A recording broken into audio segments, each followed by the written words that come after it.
Assalamualaikum warahmatullahi wabarakatuh. Alhamdulillah kita berjumpa lagi di konten-konten kami KDPS TV Koperasi Daulat Pangan Sejahtera. Nah, kebetulan alhamdulillah hari ini kami di Koperasi Daulat Pangan Sejahtera kedatangan anggota kami, sahabat kami yang sudah bergelut di bidang peternakan, yaitu di budidaya telur puyuh. Beliau adalah Mas Ansor. Kita akan ngobrol terkait dengan yang sudah beliau jalani di telur puyuh. Dulu ceritanya gimana, Mas? Apa itu awalnya ide untuk usaha puyuh ini awalnya bagaimana? Dan mulai tahun berapa? Sudah berapa lama? Awalnya kita itu iseng-iseng dari teman diajak untuk bergabung di komunitas puyuh di Pasuruan. Lihat temen itu kok hasil gitu ternak puyuh. Terus kita usaha kita yang lain itu ada kemenurunan. Akhirnya kita coba-coba di puyuh yang lain. Oh, jadi awalnya memang bergerak di apa sebelum di puyuh? Sebelumnya kita itu di bidang alat musik. Oh, alat musik. Iya. Cuman akhir-akhir ini alat musik itu ada penurunan penjualan. Akhirnya kita berpikir lagi apa yang bisa menghasilkan buat dan membantu teman-teman yang nganggur ini. Nah, akhirnya kita pilih di telur puyuh. Iya. Jadi sekarang sudah November di 2025. Awalnya tahun berapa untuk telur puyuh ini? Awalnya kita itu tahun di 2024 akhir, sekitar di bulan Agustusan. Akhir 2024 ya. Mas Ansor ini mulai budidaya telur puyuhnya di akhir tahun 2024.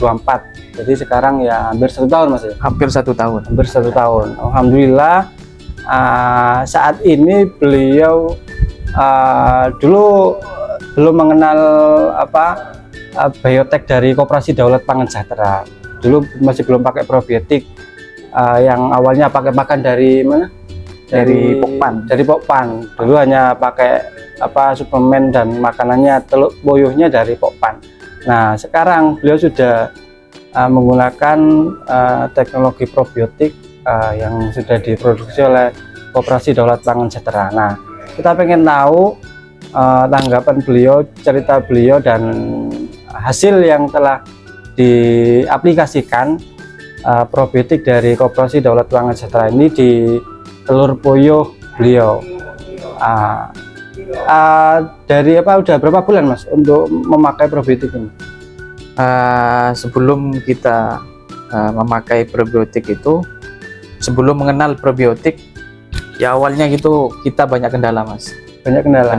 Misalnya, contohnya kendalanya? Misalnya itu dari biaya pakan yang sangat tinggi. Terus vitaminnya. Nah, setelah kita mengenal probiotik ini, selama 1 bulan akhir ini kita sudah lepas dari vitamin di luar probiotik. Oh, jadi sudah vitamin sudah tidak pakai, tapi kesehatan masih tetap Alhamdulillah sehat. Alhamdulillah. Untuk kesehatan puyuh setelah memakai probiotik ini, selama 1 bulan ini perkembangannya sangat bagus, Mas. Sangat bagus. Padahal kalau secara umum itu bagaimana budidaya telur puyuh itu di segi kesehatannya hewannya itu bagaimana? Nah, sebelum kita mengenal probiotik ini, kesehatan puyuh itu tidak menentu, Mas. Kalau di keadaan cuaca panas, tingkat kematiannya sangat luar biasa. Nah, kalau cuaca seperti ini biasanya tuh kalau musim hujan, penyakitnya itu menyerangnya di penyakit mata atau senut itu. Nah, sementara kalau kita sudah memakai probiotik ini, alhamdulillah penyakit-penyakit yang sebelumnya menyerang puyuh kita itu, alhamdulillah sekarang puyuh kita normal, Mas. Normal ya. Beliau juga Mas Ansor untuk apa kandangnya sudah pakai itu ya, Close house ya. close house. Nah, kita sudah tahu tadi dari segi kesehatan hewannya, puyuhnya alhamdulillah sudah lebih baik daripada yang sebelum memakai probiotik. Nah, kita juga ingin tahu Mas terkait apa itu hasil dari apa produktivitasnya dari telur puyuh itu sendiri dulu bagaimana, dan setelah memakai probiotik itu bagaimana, apa produktivitasnya menurun apa naik bagaimana? Ya, sebelum kita mengenal probiotik ini Mas, telur puyuh dalam 1 kilonya itu dulu itu sekitaran 81 sampai 83 butir per kilonya. Nah, per kilonya 80 sampai 81 butir. Iya, sebelum pakai probiotik. Sebelum memakai probiotik. Ya, nah, terus setelah memakai probiotik ini alhamdulillah bobot bebet telur puyuh kita itu alhamdulillah Mas, dalam 1 kilonya itu isinya sekarang sekitar 75 sampai 76 butir telur. Oh, artinya ada dari per 1 butir puyuh itu bobotnya lebih berat gitu. Lebih berat. Kalau dari segi apa pakan apa itu puyuhnya untuk lebih lahap atau bagaimana untuk makan apa dari segi makannya dan minumnya. Nah, untuk segi makan puyuh sekarang yang pakai probiotik ini alhamdulillah Mas, puyuh itu lebih lahap, terus kotorannya itu lebih gak terlalu bau, menekan baunya kotoran puyuh itu juga. Nah, ini teman-teman yang memang sudah tidak asing lagi dan sudah terbukti memang di anggota-anggota kami, baik di telur puyuh, di ayam petelur maupun di kambing kami yang ada di keraton itu ada sekitar 500, itu pun menggunakan teknologi probiotik, jadi kandang tidak bau karena kekuatan bakteri itu sendiri. Terima kasih Mas Ansor, untuk terakhirnya mungkin bisa memberikan kesimpulan dan kesimpulan setelah menggunakan probiotik ini. Jadi terima kasih Mas Ansor sudah memberikan cerita terkait budidaya telur puyuh yang sudah memakai teknologi probiotik. Kesimpulannya bagaimana Mas dari setelah menggunakan probiotik ini?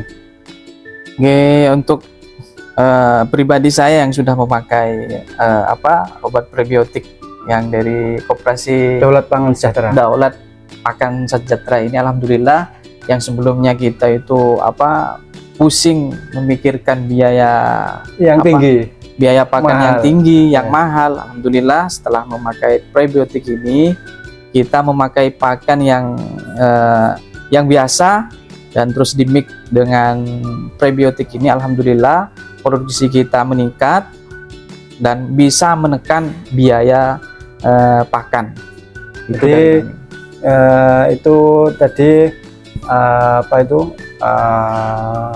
cerita dan kesimpulannya dari sahabat kami Mas Ansor, yang beliau adalah peternak telur puyuh. Setelah menggunakan probiotik ada banyak manfaat yang didapatkan beliau, menghemat biaya pakan lebih murah, terus produksi telurnya meningkat itu tadi. Terus dari segi kebersihan dan di kandang itu tidak bau dengan teknologi probiotik. Mungkin itu dulu yang bisa kita diskusikan di KDPS TV untuk hari ini. Kita ketemu lagi berikutnya. Terima kasih. Assalamualaikum warahmatullahi wabarakatuh. Misalnya.